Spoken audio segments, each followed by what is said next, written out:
What is the secret to really figuring out which compositional principle, which compositional idea you should use in your image, in the specific image that you're working on at a particular time? It's one thing to understand and learn about composition. I often use Andrew Loomis's Creative Illustration as a good example of a book that teaches us about rules. You have the concepts such as rule of thirds, formal composition, informal composition. You have the concept of creating graphic shapes as organizing principles. We have the idea of our golden ratio and our Fibonacci spiral. The question is, when you're actually beginning to make an image, especially as a beginner, and you're trying to make sense of this, the question is, well, which one do I choose? I think that this is something that plagued me for a long time. It's one thing to have it in your head and understand the concepts. It's also something where you can practice. But when you have something to say, the image that you're trying to make is specific. The question is, how do you actually connect all of those things up? How does the thought process work for an artist as they are actually creating an image? In this video, what I want to do is try and unpack that somewhat, and I'm going to go over 3 different ways that I think are good concepts to think about how you might actually apply compositional principles in your workflow, in your particular process. On the channel in the past, I've talked about the ideas of narrative versus abstract composition, and also some simple techniques for how you actually go about practicing to apply these ideas. But in this video, I'm really going to focus on the thought process, the nitty-gritty of what goes on in an artist's mind and how you can use these strategies to help create good compositions with your ideas. As usual for a drawing codex video, this is going to be a fairly long, laid-back video. Think of it more like a drawing lesson. We're just going to hang out. I'm going to show you some different books, different artists. I've got, again, some good examples we can sort of go through to try and understand these concepts and how artists might employ these ideas. But again, this is going to be laid back, relaxed. I'm going to do some drawing, sketching. I'll show you what I know about the thought process of composition for artists. Alright, welcome to the Drawing Codex. My name is Mcburnie. I've been a professional working artist for over 20 years, and on this channel, we're all about drawing cool stuff from our imagination, embracing the challenge of drawing, and mastering the craft of line and color illustration. If you want to learn more about illustration or picture making, you can check out my free illustration mini workshop. This charts my journey, going from someone who, really wasn't that good at drawing or art to becoming a professional artist, being published. I discuss topics such as how to get more detail and polish in your work, how to think about composition, creating thumbnails for your scenes, as well as a few ideas surrounding how to think about getting professional work. It's free and the link will be in the description, so if that's something you're interested in, go check it out. Alright, here we are at the drawing table. Now, firstly, what we should do is just refresh what I mean when I'm talking about compositional principles. And after that, what we'll dig into is how I can sort of observe and show you how I think a lot of artists might actually employ that. It's good to be able to spot it and see when people are doing particular things. But first, let's look at creative illustration and we'll just sort of unpack some of these basic ideas. So, as I've often said, I think creative illustration is a really good generalized illustration book. It talks a lot about general principles that have been around for hundreds and hundreds of years when it comes to picture making. And this is very much what I mean when I'm talking about composition, or the theories and the principles of composition. Now, this is what you get when you go to learn how to make pictures. It's not necessarily always going to teach you how to do these, but it defines a post-rationalization and a theory, a combined set of ideas for, what tends to make stuff look good. And what you find is that there are a lot of these basic ideas here that we can, as we'll look at in a minute, we can find in many, many great sort of works. The ideas here, I think, are really solid, even though they are a little bit abstract to understand. The concept that you might base a image on the iconic look of a letter. This is one of the things we'll kind of dig into. The other thing is, basing it on different shapes, right? And using this as organizing principles to try and make sense of the image. I think that there's a lot of things that could be said about, how this actually applies to artists doing their thing and different artists and different jobs and the way that you actually apply it. But what I know is that in the beginning, for me certainly, and for a lot of students that I sort of talk and mentor through these things, is that really figuring out how to like connect yourself to this when it comes to a specific image that you have in mind, I think is a real challenge. Now, previously on the channel, I've talked about abstract and narrative composition and the fact that, you know, often when I'm actually drawing comics and things, I'm thinking more about the story, less about this stuff.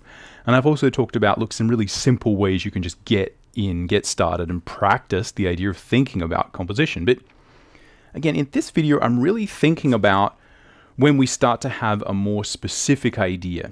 How do we think about integrating these ideas into our process? But firstly, let's just look at something that I think is really, really important, which is that what you find is artists tend to have go-to formulas for images, depending on how they create images and what they're creating them for, but people tend to have things that work.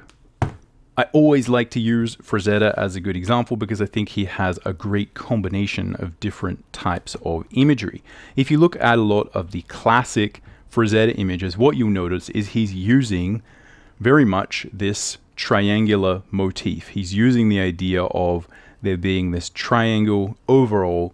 Obviously, there's a lot of sort of interesting curves here that are going into making it look like a snake, but you can see that this literally is like a repetition of that concept of triangles there.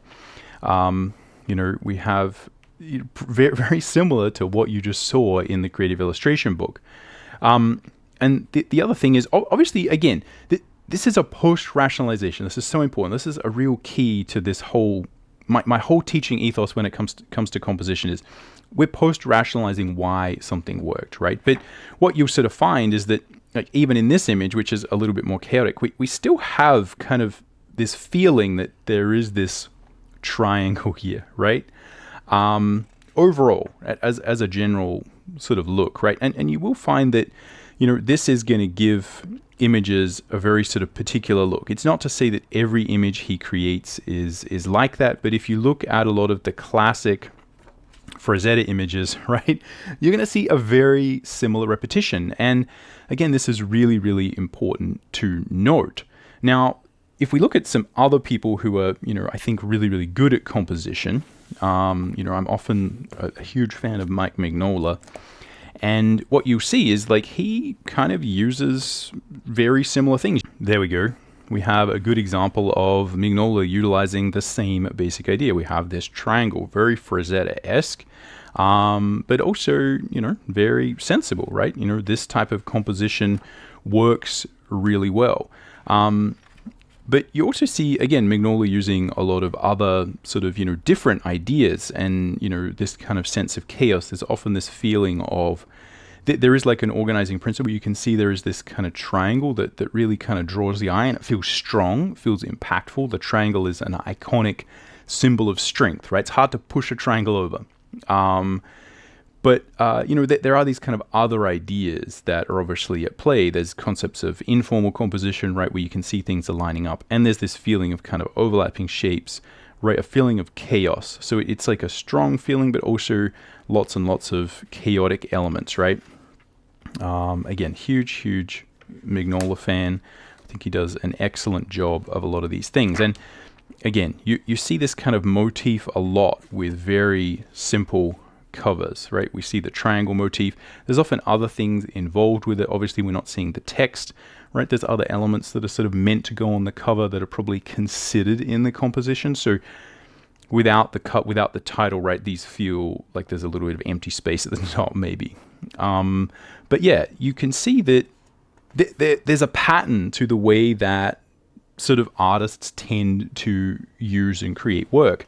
As I said, it's not to say that all artists are going to, you know, employ exactly the same thing time and time again. As we saw, like, you know, Frazetta has a range of things that he does, right? And not everything is, you know, a barbarian cover, right? He did many things. And obviously when he's doing these kind of film posters for the 60s and 70s, right, there's a very different type of motif, right? It's more fun. It doesn't feel strong, doesn't feel angular. It's kind of this chaotic feeling of like, oh, wow, seeing that movie would be fun. There's all these people running around, all these different sort of crazy characters.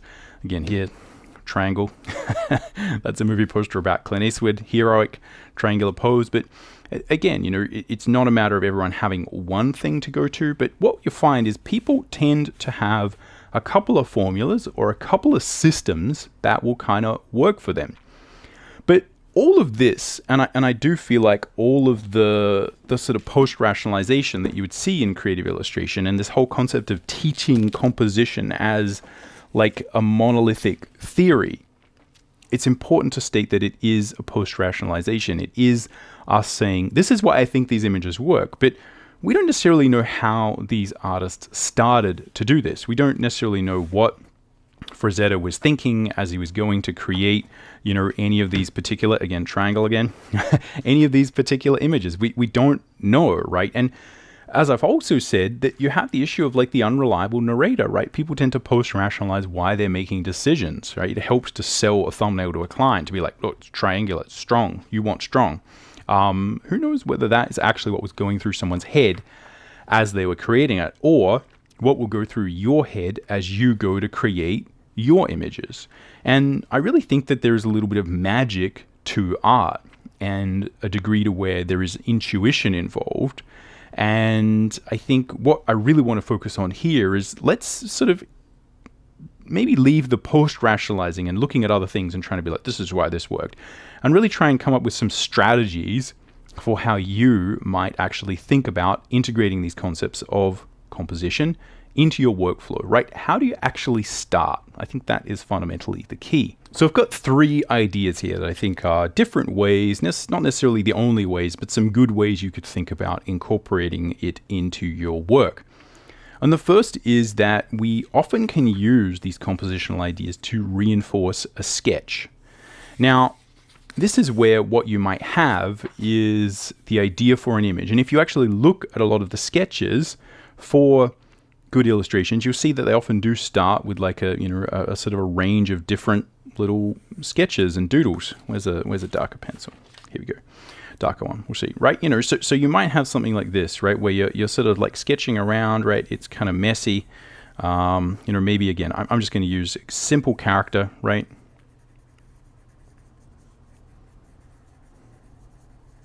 Simple character illustration. And again, I'm going to use something sort of fantasy-esque as a good example, and we'll use this as we go. So maybe we have a warrior right here, right? And I'm just kind of thinking about like, oh, right, like what do they kind of look like?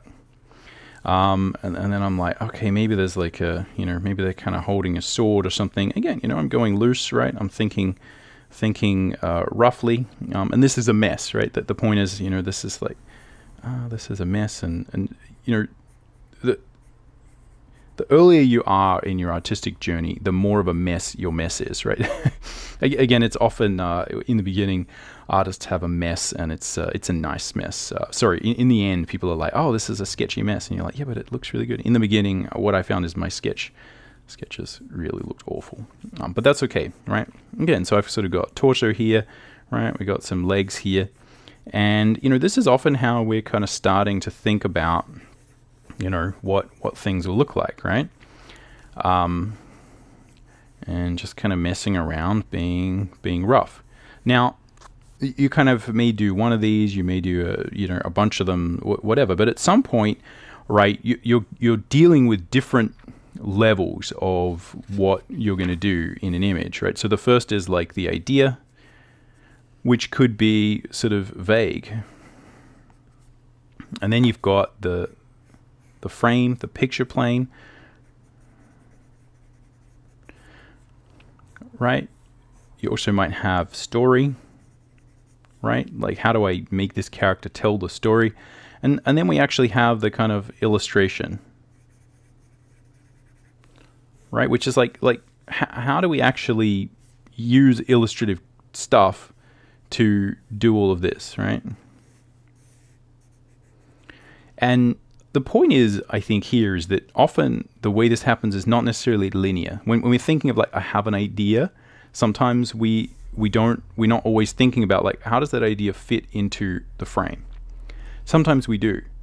Sometimes we're thinking of story and we're not quite sure like how the idea fits with that story.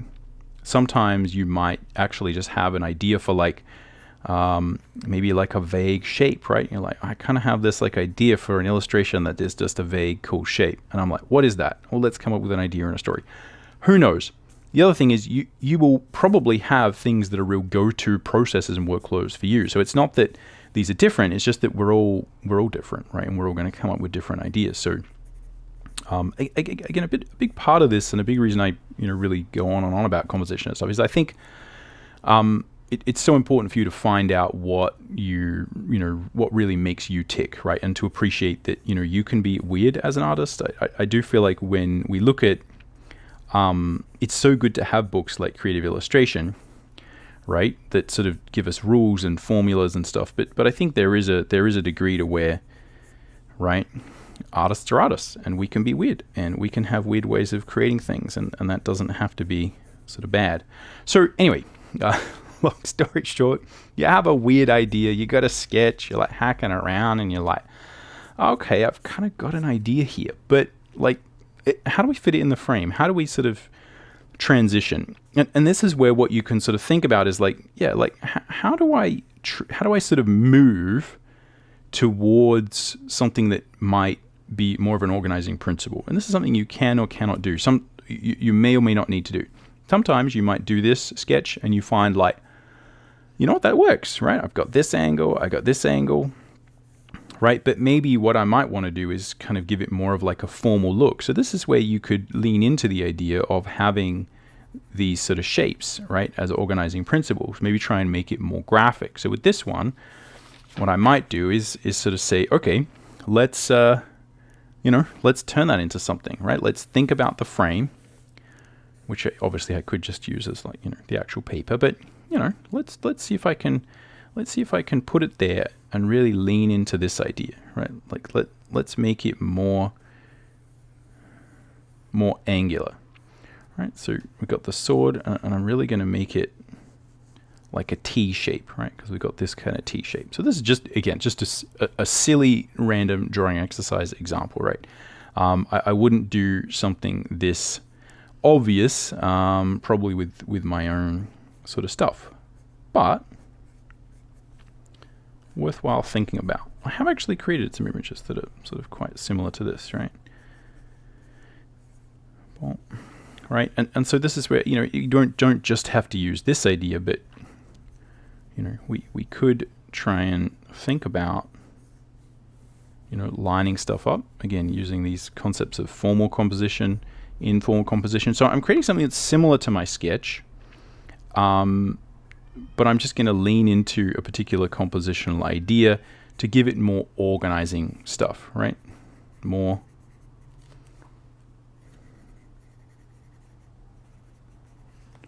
Yeah, I'm really leaning into the doctor level bad handwriting today. But it's kind of more organized, right? Which may or may not be what you want, but it will feel more like an illustration. And a little bit less like, it's just like a character sketch, right? And that is often the difference that we're after, right? It's like, you just got to draw a character, but I want this one to feel, right, as if it is something a little bit more organized. All right, so I still got my bump, right? And again, the other thing I could do is I could say, well, do I want to like have the legs, right, sort of going out like this? This would be more like an X, right? It's more like this sort of shape. Or maybe I could just put them down. And this is where, like, this will obviously affect the feeling of the character. But I guess the point is this is one way that you can utilize the idea of composition in your work.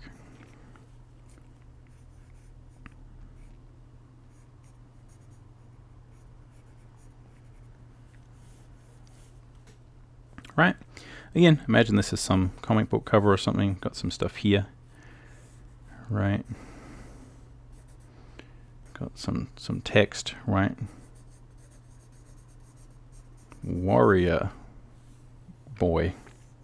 Who knows, right? Boom. Again, so you can see that compositionally what I'm doing is leaning into a particular shape. right? And we can see that, like this feels more organized. It feels like an illustration. This is kind of like a sketch. That's fine. You could, make a whole career just doing character designs. But if you want to think about composition, again, what you find is leaning into these ideas makes it feel like, oh, this image was created with a purpose.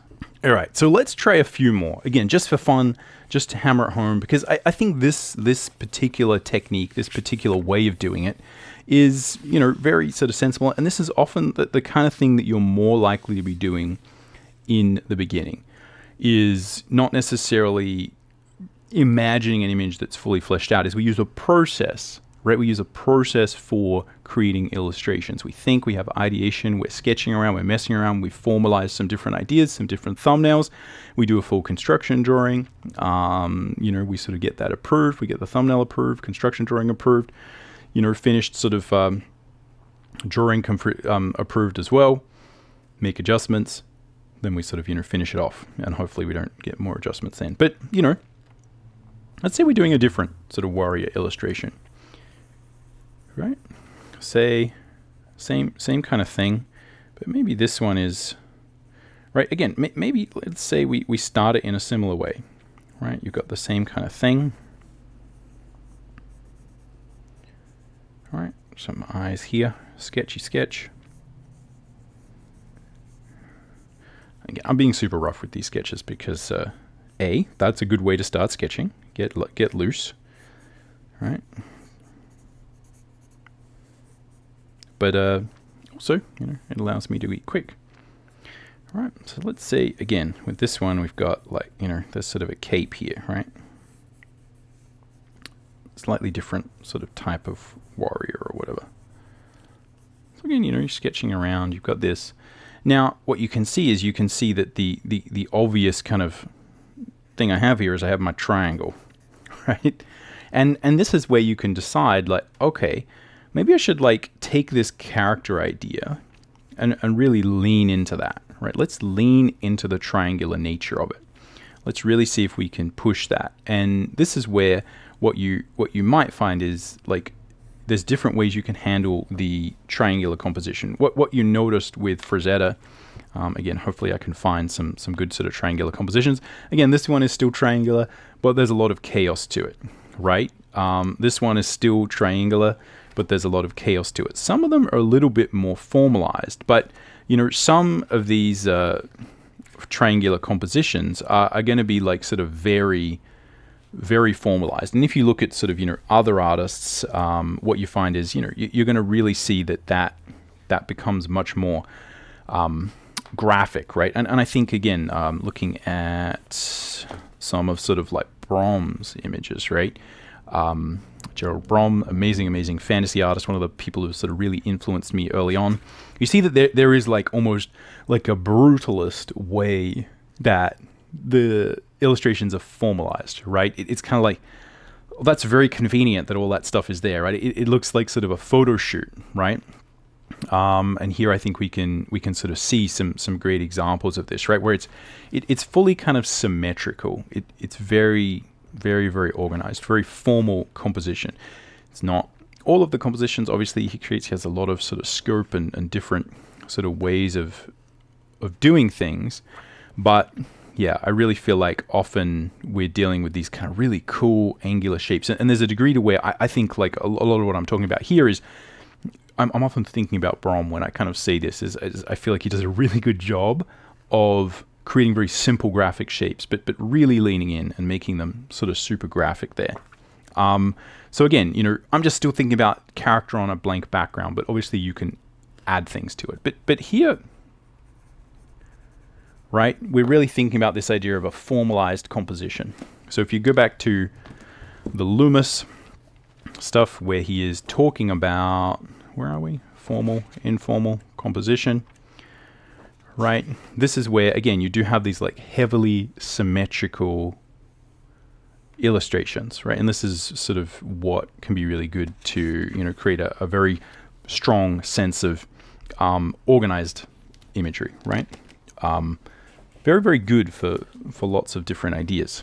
So again, what you might do is I'm sketching around. I want to make an illustration out of this. I'm going to lean into these things. And I guess at that point, what you start to do is you say, well, I'm now no longer utilizing all the other things. It gives you confidence to say, this is the direction I'm heading. For better or worse, from now on, I'm trying to organize my image using this principle. Now, if you've got some other idea for what you want to do, go for it. Or if you get halfway through this and you're like, oh, it's not working, then you can always mess around, right? This is art. This is not, it's not science, unfortunately. Or fortunately. It's a messy process. But I think thinking about it this way hopefully gives you some commitment, right? You cross the Rubicon, let's say. Okay. So again, let's think about, right, got our cover. Right, got some things here, and what are we doing? We're trying to create our triangle. So in this case, right, I've got my character here, and yeah, I'm really going to try and lean into the centralized, formalized composition. Boom, boom, boom. Right, so previously this was here, but that would, again, depends what you want to do. But I'm going to say, let's see what happens when we make it really formal, right? Got torso, right? So you can see I still use this the standard sort of Loomis mannequin that I have a lot of videos on the channel about. This is, even when I'm going really fast and just kind of sketching, right? I'm still using that thing. That's how I actually do it. Boom, boom, boom. And again, where are the hands? I got the I'm finding it right. I'm not nailing the proportions bang on, right? But again, you could really lean into this idea of, right? Maybe let's put a hood on this guy and have some hair coming down here, right? Now I'm going to make the cape completely,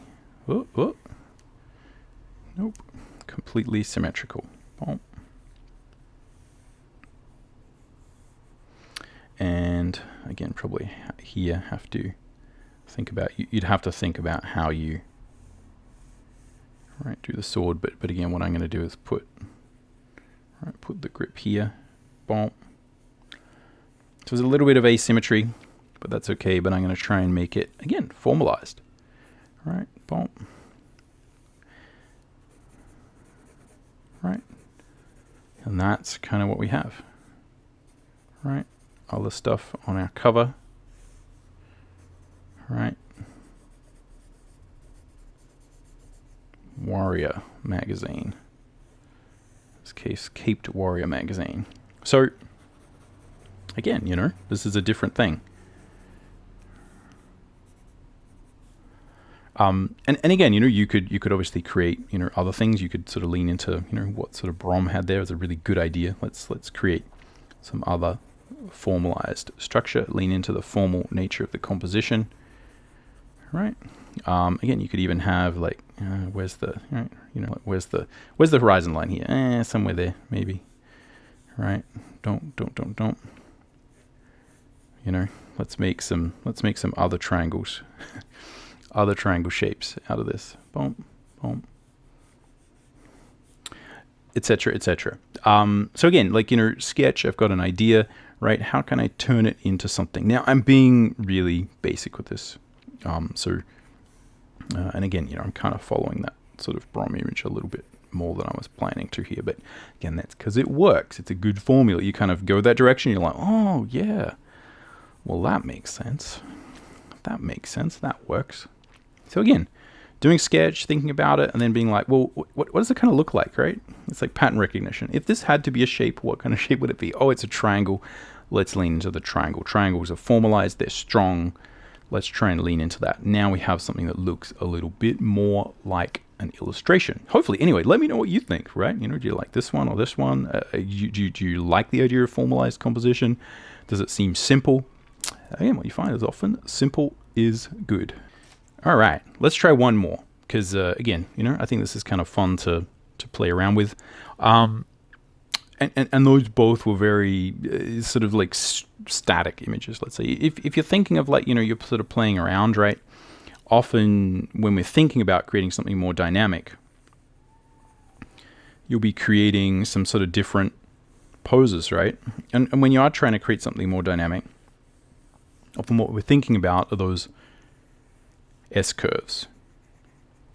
But you might just be trying to create something dynamic, right? Because again, dynamism could be, right, the Z curve or the S curve. It could be flowy. It could be, right, very sort of angular. But either way, creating lots of dynamic lines.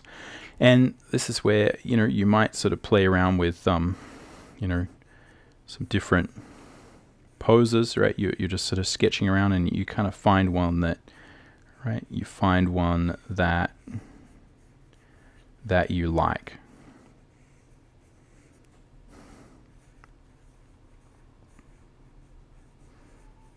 So I've got some hair, right, got a head here.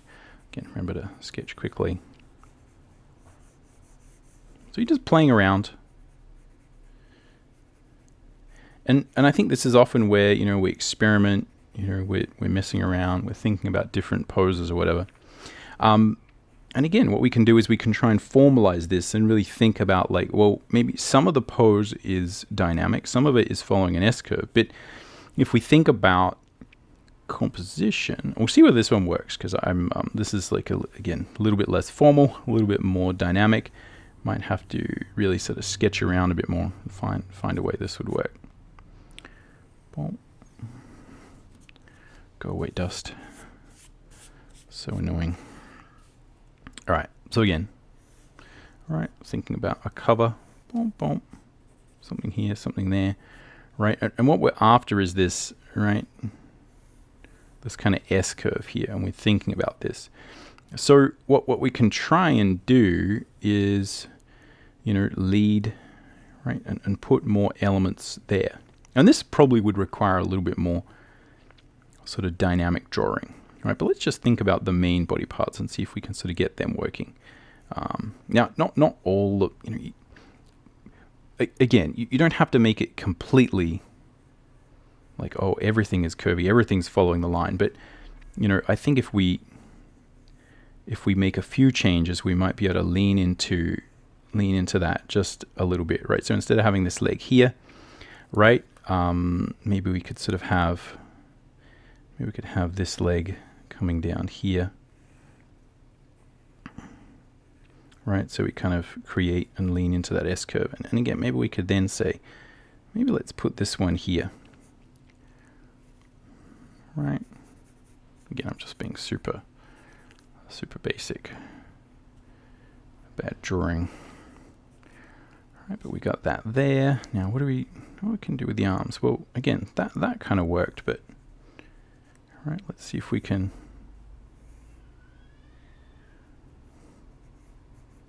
All right, let's see if we can make that sort of join the floor, right? Again, this is probably not going to be a perfect illustration. I'm just messing around. All right, but we can see that's kind of going there. Now, this is where, like, where is this arm going to go? So we could also, right, we could maybe put it up here if we wanted. Or you could put it down there. But either way, I'm just thinking, like, as I do it, like, let's try and reinforce this thing. And instead of the hair going there, right, let's really sort of make the hair flow here. You know, you probably need to, you know, you could have one of those things with it, right, the hair kind of goes over the logo or whatever, right? Boom. So this is right, it's a super basic idea, you know. I'm being candidly kind of silly with it, but yeah, you get the idea, right? And again, if we had a cape or something like that, right? Again, we'd try and make that kind of flow. Everything's kind of trying to get in here, and again, you could reinforce that with, you know, other kind of elements, right? Like thinking about, like, oh, is the character sort of jumping, right? Like, you know, maybe there's other sort of things that are going to sort of reinforce that sort of flow, right? Could be like other sort of curves, right? Somehow, you know, figure that out. Again, it could be anything, right? Could have, like, character is jumping, right, jumping through the air, and in the background we have some, right, some sort of houses or something. But again, they're kind of creating an S-curve, right? And then we could have, let's have some clouds in the background that are also having that S-curve, whatever. But the main element here is that we have this kind of line here that is sort of containing everything. Right, bit of stuff there. Boom. So again, hopefully that kind of makes sense, right? Again, I feel like this particular sort of pose would probably need a little bit more finessing. Right? We need to do a few passes on this, really kind of figure it out, see if we can sort of emphasize that. But I guess the point is, like, now we have something to go on, right? Like now when you move the arm around and you try to do something, you're like, I'm trying to match this. So if it matches this, it's good, right? If it goes off and does something else, it's bad. And then you have guiding principles, or what I often call an organizing principle to work with, which is frequently what you need when you're actually being an artist, right? Especially if you're doing this professionally, or you're sitting there going like, I don't know what to draw. You know, I don't have my thing. I think often making a decision, like thinking about, like, oh, okay, that's what I'm doing. I've got a little sketch. Oh, yeah, I sort of see this in it. Okay, I got something to go on. Now let's lean into that, because I think that kind of works. But one of the things that you notice is, like, there is a thematic way that all of these different, lost my pencil. There is a thematic way that all of these different, where's that other one? Here we go. Yeah. There's a thematic way that all these different things feel, right? They feel different. And what we're going to talk about next with the second way that you can, sort of organize your compositions is that, we might actually be able to control this a little bit more if we work a little bit differently, because often what you're trying to do is actually control this more. Now, this may work out fine, or you may not, or you may have a very simple brief, which is like, just make it look cool, right? Make it sort of dynamic. But yeah, what you'll see is that a lot of the compositional ideas are actually about controlling the feeling that these different motifs have, these different organizing principles have. So that's what we're going to talk about next. So when it comes to creating feeling with your images, what you can see is that different people can use very similar subjects, but it is the way they draw them, the way they utilize compositional ideas that changes the way we feel about them, changes the emotional message. So here we have Alphonse Mucha, who is drawing women, which is what he is known for doing in the Art Nouveau style. These have a lot of impact. These have a lot of, I guess, a feeling of movement. Here we have Brom doing the same thing, drawing the female form, right? It's a very different feeling, right? Very different way that he's organizing the image. So it's really not necessarily just about subject matter. It's a matter of what you do. And you could say, like, well, the women are different, right? But that's not all there is to it. So here's Frazetta also just drawing, a female form-centric image, and has a very different feeling, right? Again, even a little bit more raw, a little bit more angular than what we saw when Brom was doing it. Again, slightly different feelings, slightly different ways that people are utilizing composition. Now, obviously, it's not all composition, it's how it's drawn, etc. But it's important to understand that the way that we present things is going to change the way that they feel. So what I'm talking about here in this second way that we can think about creating images and utilizing composition is often we actually might want to start thematically from a brief. Now, this might be a story you have, or it may be a professional brief, a professional description of what you need to do. And in the beginning, if you're just kind of sketching around and messing around, this may seem like, oh, why would you want to do that? But it's actually very useful to be able to do this, to think about, like, what am I drawing? Well, I'm just drawing a woman, right, in a dress. There's many different ways to do that. What is the feeling I need for this particular image? And how do I use compositional ideas to do that? So you kind of, in this case, are starting with a theme or a need or a story or a feeling or an emotion you want to engender from the audience, from the viewer, and then you're kind of working back from that to say, hey, let's see if we can make something using composition first that will allow us to get that particular feeling. Now, I'm not necessarily saying that Mucha is utilizing that methodology. I don't really know how he went about things, although you can see, as with pretty much every artist from this era, because the materials are so expensive, no one's just kind of starting really on a giant canvas. Everyone's doing sketches, everyone's planning it, right? You can see that most of these images were planning. They had extensive steps and processes to go. So again, this is just using this as a good example of how you can get a very different feeling from a different subject matter. So let's look at how this might happen. Now, this is probably not going to be quite so much of a detailed sort of drawing first demonstration here. Again, we're just going to sort of talk about this as an idea. But if you look at creative illustration, this is one of the things that it does talk about. So you have all of these different ways that we might understand the image or compose it. Thinking about line, right? Basing this as a good way to organize the image. But what he also talks about is, as we progress a little bit further, is the way that you can get attention by building contrast of line or shape, that there's many different ways that you can create impact. And what you also find is we have the relationship of line. And again, I'm thinking here of line as something that can be created, right? A line or a delineation of an area of eye movement that could be created with tone, right? So if we had different tones for all these things, we still wouldn't have line, but we'd have the effect of line, which is meant to represent a point of contrast, essentially. And, you would use the same idea basically for tone or without tone.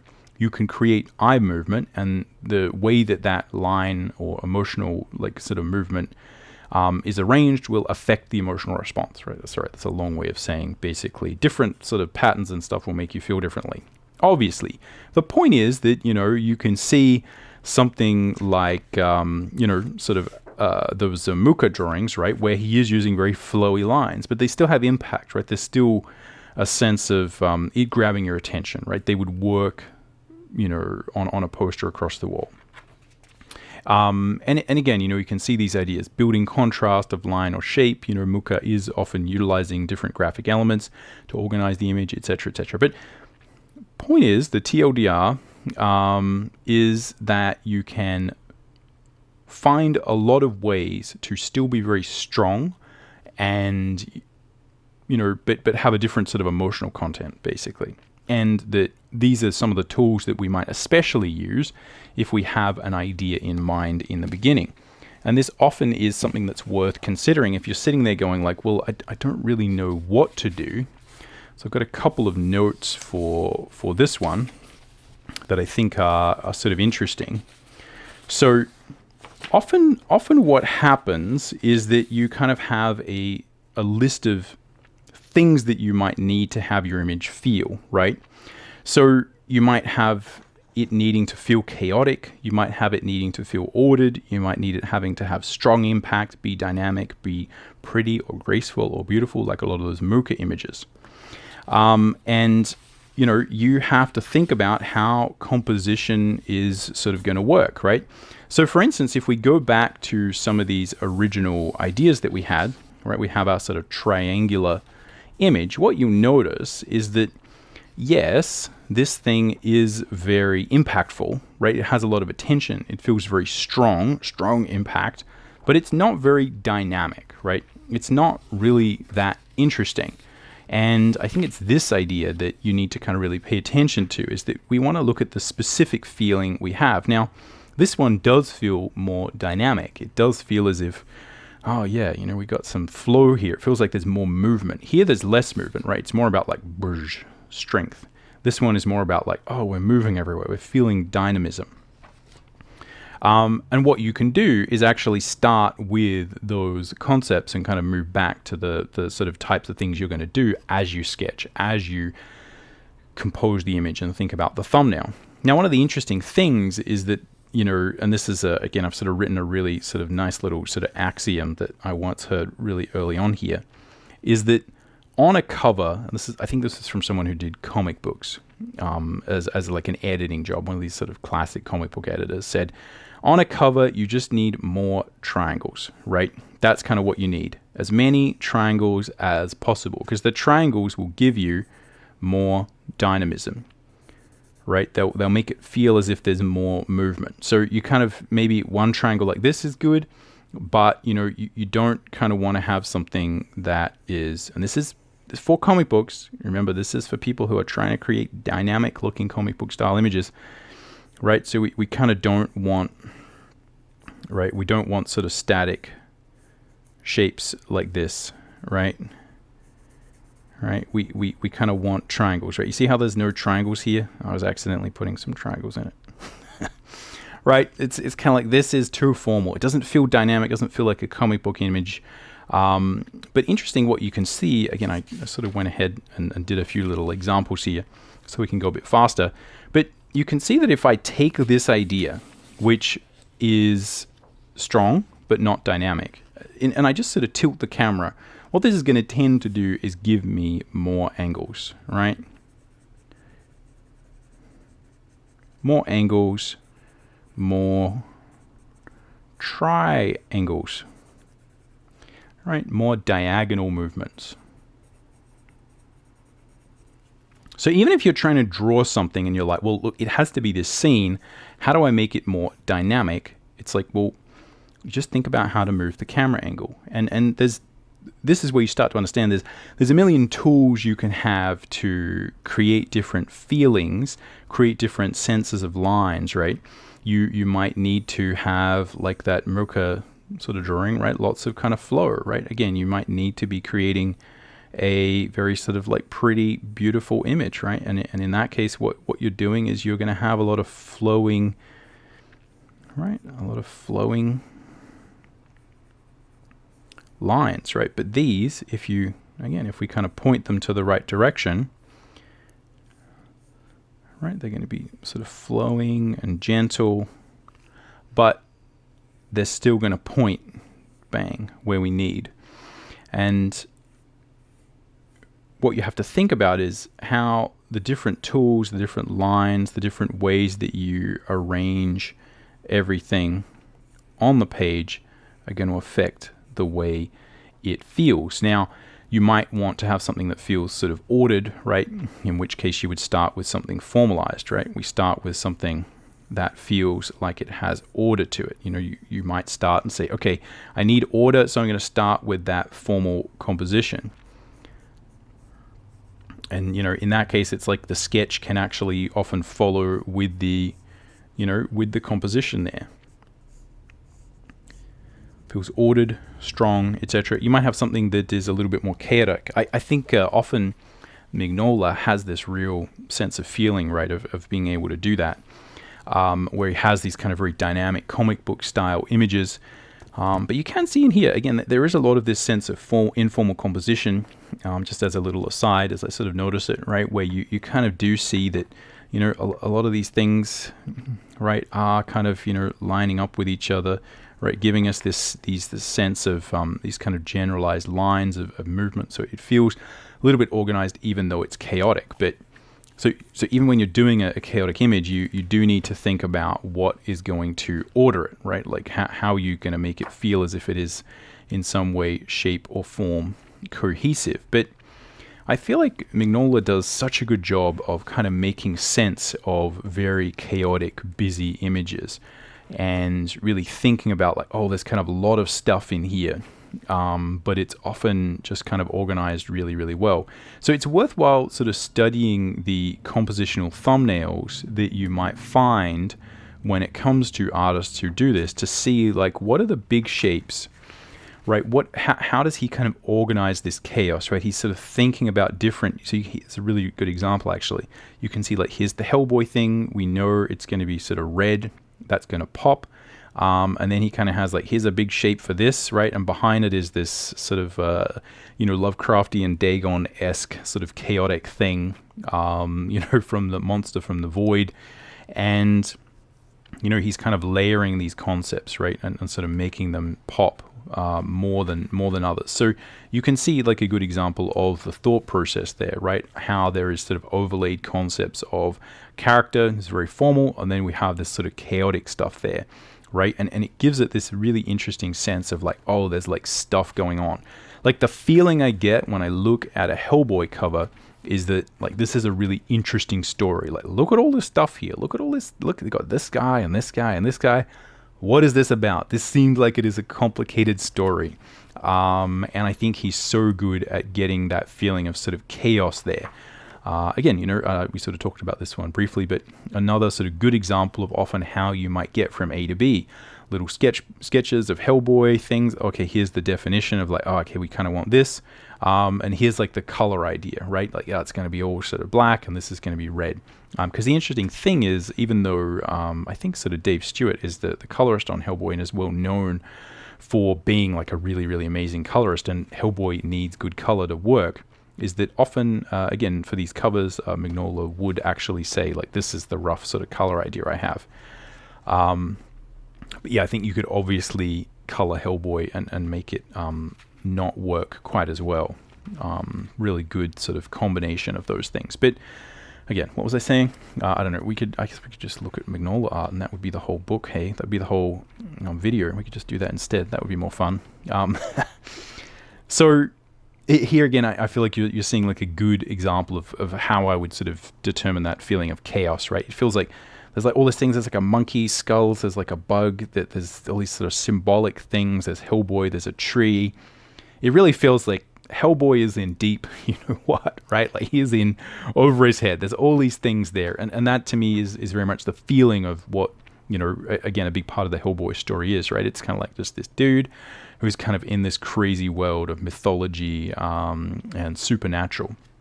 Anyway, let's stop going on and on about that, because otherwise we won't get any of this done. But again, I feel like, he is very good at kind of thinking about these kind of ways to kind of organize chaos, right? And kind of have like, oh, you got a thing here, you got a thing here, thing here, thing here, right? And then, here's the center of the image, and then we got this other stuff right here, and really thinking about having this feeling of like, there's lots of different bits everywhere, there's lots of different things happening, it's chaotic, and he's ordering the chaos enough that you feel like, wow, that's awesome. So anyway, I don't want to dive too much into this in terms of a demo, because I feel like that's probably like an hour-long thing of sort of really thinking about it. But the point here is to think about the fact that you can work thematically back from a brief. I'm not saying any of the artists I've shown are doing that. I have no idea how they actually create their images, the magic that goes on in their mind. But that's a little bit of what we'll talk about in the last sort of third section here, talking about, I think the last really good way that you can think about composition. But here, just understand that it is possible to thematically work from a brief. And this is where you can utilize those things that you learn as, a professional artist, someone who has mastered their craft. Looking at these concepts, is you can understand the way that these will abstractly affect the emotions of the viewer. And this can be a really good way to be controlled and logical in your thought process, which is not how I do it. I'm going to do it the third way, which, again, we'll talk about now. So I've showed these sketches before in videos, and these represent kind of how I tend to go about coming up with compositions, which is I just kind of draw little scenes that are in my head. And one of the interesting things is, again, I've been a drawing teacher for quite some time now, almost over a decade, and in fact, well over a decade. And one of the interesting things I noticed is that my approach in general tends to be more intuitive. And one of the things I try and coach people on is to embrace your intuition and to, learn all those rules, learn all those tools, play with different things, but that, you don't need a systemized, reliable, sort of logical way to do all of these different stages. It can be good to have a reliable process for creating the image, but what I like to do is have kind of a separation in my creation process where I have the idea, right? And then I have the production. And to me, this really is what the sketch and the thumbnail is about, is being able to kind of say, look, it doesn't matter how I get to this stage. Once I have an idea, no matter how I got to it, then it's just a matter of putting it into production. And I kind of have a nice break here where I'm like, I can kind of do this with like, smudging with my finger with sort of coffee stains, right? I could do this in 3D. You could do this however you want. It could be big, small, pencil, digital, iPad, whatever program you want. I think that's really good to have that experiment. I could start with tone, I could start with shape, I could start with color, whatever it is that I want. But again, it's just a matter of coming up with an idea, and then I try and come up with a sketch for the image, and then I kind of create the finished product.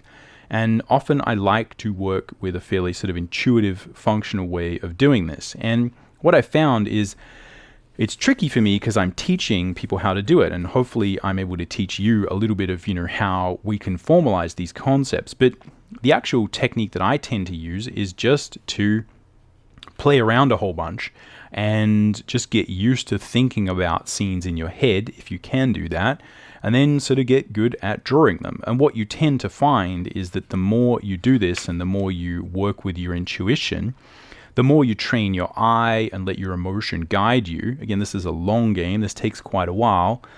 At some point, you just kind of get into the flow. And once you've done, you sit down. The other thing I sort of suggest is to do, like a set of 10 or 20 thumbnails, and you start to get into the flow of it. The first few are clunky, right? It's kind of a bit hard to sort of really get going, but after a while, you kind of start to get the feel of it. And what I then do is just constantly sort of practice turning these thumbnails into finished images. But the thumbnailing process I have, for better or worse, is intuition. That's the third sort of way I think you can do it. You can just draw little thumbnails and you can practice, and what you get is a combination of all of these things happening. As you're starting a sketch, you reinforce it with composition, you figure out how to, again, sort of build all these things into each other. You might start with a brief. Again, I have a story. I imagine something that really is going to fit and work well with a particular compositional idea, and you can just kind of do all these things in your head at once. And that's why I say often, we go to school, we learn how to do these different things, but I think often the practice, the way that we actually end up doing it, is a little bit more intuitive. And if that's something that resonates with you, just know that that's fine, right? You can create these things however you want. There's no rhyme or reason to it. That a lot of art is created in a little bit of a magic way. I think that the reason that we can scientifically back this up is to understand that often art is created in a subconscious manner. You are using your intuition to make a million decisions. We can try and formalize it as much as we can, but often I think there is just a little bit of magic to it. And that's, from a scientific perspective, right? It comes from our subconscious. We just sort of draw and mess around, and then things appear on the page. It's hard to know whether we actually sort of thought of that first, or what happens. But what we do know happens is if you practice it and you build your intuition and you keep going and you keep getting better and better at it, you start to come up with better and better images. So here again, I've got kind of a little bit of a triangle image there. I didn't necessarily mean to do that. I didn't necessarily start to that, but you make a million decisions as you're doing the little thumbnail, which I think for that one is somewhere here. Yeah, here, right? I make a bunch of little decisions and think about it. And a big part of it is just coming up with images in your head and trying to get good at putting them down onto the page. It's immensely challenging, but I think often that's where we sort of end up. So again, this last sort of way of doing this, I think is just me kind of saying that the way I actually find myself as a professional doing this is much more intuitive. I'm trusting my emotion. I'm letting my eye guide me, and I'm just kind of, imagining the image, right? Like how to, sort of think about telling this little story. And sometimes I start with a sketch, sometimes I start with something else, sometimes I start with, an idea, sometimes they're a vignette, like who knows, right? I'm just kind of playing around. And what I found is that the more I practice doing it this way, just the better I get at generally making images that kind of tend to work. And over the years, I get better and better and better at doing this. So again, that's just a little sort of note here to say that my experience, and one of the things I try and teach and mentor people to do, is to trust your intuition, to just draw and understand that you will naturally get better at utilizing and understanding these emotions. The other thing to understand as well is that as you just look at books, right? If you just look at the creative illustration book, or you look at, some of these art books, right? We got the Hellboy book, we got the Frazetta book. It's just looking at these, you kind of get a visual library, a sense of how these things function. And that's kind of a big part of learning as well. We're filling our subconscious mind with different images and ways that things function, and it creates a collection of ideas that are linked to feelings and emotions. And this is, again, a very sort of scientific way to build your subconscious intuition as an artist. So anyway, that hopefully gives you a little bit of an overview of the third way you can do it. You can just draw a whole bunch of thumbnails, keep practicing, doing some of the things I talked about in a previous video where I say just practice with simple things, simple images. Just keep playing, keep thumbnailing, keep, playing with, arranging simple concepts, just figures on the page. Mess around with it, have fun, build your intuition. And what you'll find again is, often you just kind of get better and better at coming up with different things.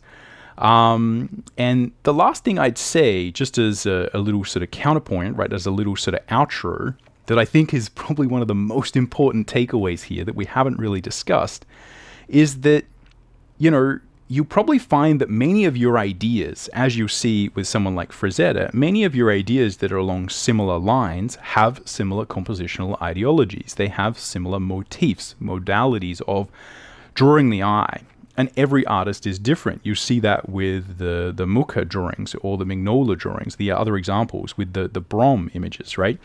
Brom is just so good at, creating these really, really graphic shapes. I think especially when you look at some of the, in the back of this book, he has lots of really good sort of examples of like stuff done that looks like it's a little bit quicker for sort of trading cards and things. And you can just see like, he's so good at just having this graphic shape, right? And making the character look interesting, right? Just like so simple, is that people tend to find things that work for them, right? Like patterns. And it's not that you need to express the things that you're really trying to tell, learn every single compositional idea and understand it. Again, that's ideal, but just appreciate that often you only need a few really good ideas. And what you tend to find is if you are drawing from your artistic purpose and passion and reason for creating images, and the things that you're making are very much linked to who you are as a person, is that you tend to have similar ideas for what you think is really cool and fun to draw. And they will probably fit into a number of very simple frameworks for composition, and that's fine. That's sort of part of it, right? You find a style of composition that works for you, and just understand that all of these ideas in creative illustration, all of these things, the rule of thirds, all of those ideas, they're there to support you as an artist. They're there for you to stand on the shoulders of giants, not to control you. They're there when you don't have ideas, when you're lost a little bit. And yeah, except for the Fibonacci spiral, which I have a unique passion for disliking, because I think there is so much snake oil in some of these things. That is probably the topic for another video. But yeah, there's a lot of these things where, people talk about it a lot, but when it comes down to it, artists draw with pencils, and you see that process there. And I think that's the number one takeaway I want to give to you, is you don't actually need that many compositional ideas. You'll find styles that work for you. These ideas are here to support you. And remember that practice is important. It's not just about thinking and knowing and being like, well, I know all the rules to composition. You need to actually do it. You need to actually practice and mess around, play around. There's no right answer. It's really just a matter of experimenting and building your own unique artistic sensibility. So yeah, you can do this. It's just a matter of having fun, drawing. You can learn a lot just by experimenting. Anyway, that's all I got for this one. We will catch you around. Happy drawing.